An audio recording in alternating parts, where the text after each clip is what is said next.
There was a time when all the countries dreamed of ruling India, because India was one of the richest countries in the world. India has been rich from the beginning, and our country was called the Golden Bird.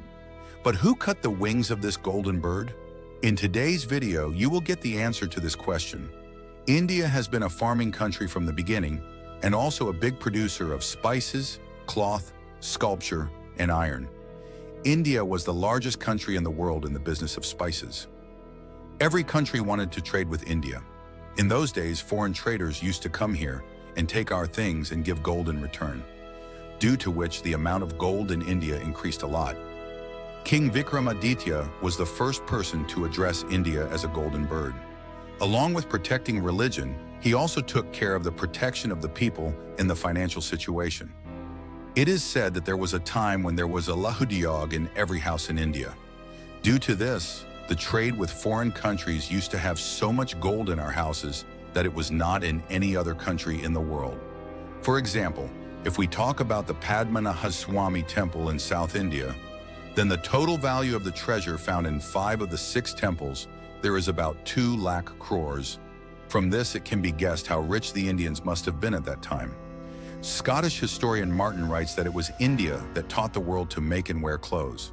When the residents of England used to live a wild life, then the best clothes used to be made in India and sold all over the world.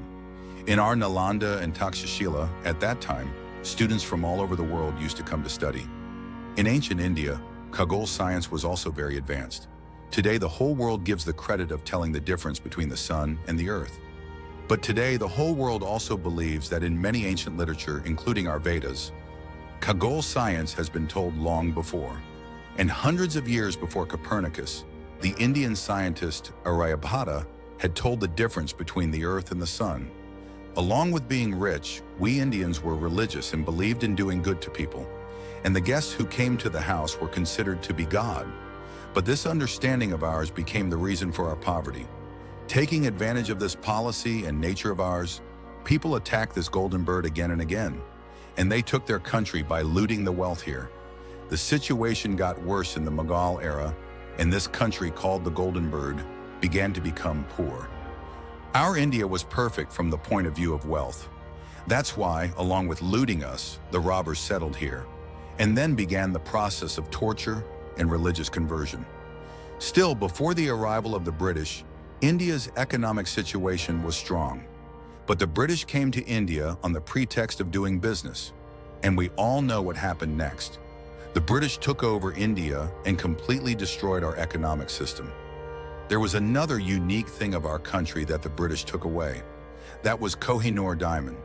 It is said that everything in the world has a price, but Kohinoor diamond was such a thing that no one has ever been able to put a price on it. And the owner of this diamond was King Dilip Singh. According to the documents of the National Archives of India, there was a fierce battle between the British and the Sikhs in 1849. After which the British Governor-General Lord Dalhousie and Maharaja Dilip Singh had an agreement in Lahore, in which the Queen of Kohinoor diamond was surrendered. After Kohinoor meeting, British Governor Lord Dalhousie said that Kohinoor has been a historical symbol of victory over India for centuries. Ancient India was not only a land of incredible culture and spirituality, but it was also one of the wealthiest civilizations the world has ever seen. India was home to vast empires, thriving trade routes, and an abundance of natural resources. Gold in particular was in such high supply that Indian households were adorned with intricate jewelry, from headpieces to anklets, something that still reflects in our modern traditions. The wealth didn't stop at gold. India had a flourishing economy thanks to its spices, textiles, and gems. People from as far as Rome and Greece would travel to trade for Indian silk and spices. Even today, India's cultural richness and heritage shine through its grand palaces, temples, and monuments, all testaments to the prosperity of this golden age. To put it into perspective for my friends in the US, imagine if ancient India's wealth and grandeur were compared to Wall Street at its peak, but with the added mystique of kings, queens, and legendary stories that rivaled even your greatest empires. So, the next time you think about history's most powerful nations, remember, India wasn't just rich in culture, it was literally dripping in gold. That's why, even after centuries of invasions and colonialism, India's legacy as the Sonkichidia still captivates the world. There are many such things that we will be proud of being an Indian, but it is not possible to tell all these things in just 5 minutes. Today, our country is behind other countries in terms of property, but we should be proud to know this golden history of our country. And at the same time, every Indian should definitely see this dream that that day will definitely come when our India will regain its lost heritage. If you enjoyed this glimpse into India's rich past, don't forget to like, comment, and subscribe to Historic Traveler for more epic journeys through history. Thanks for watching, and we'll see you in the next video.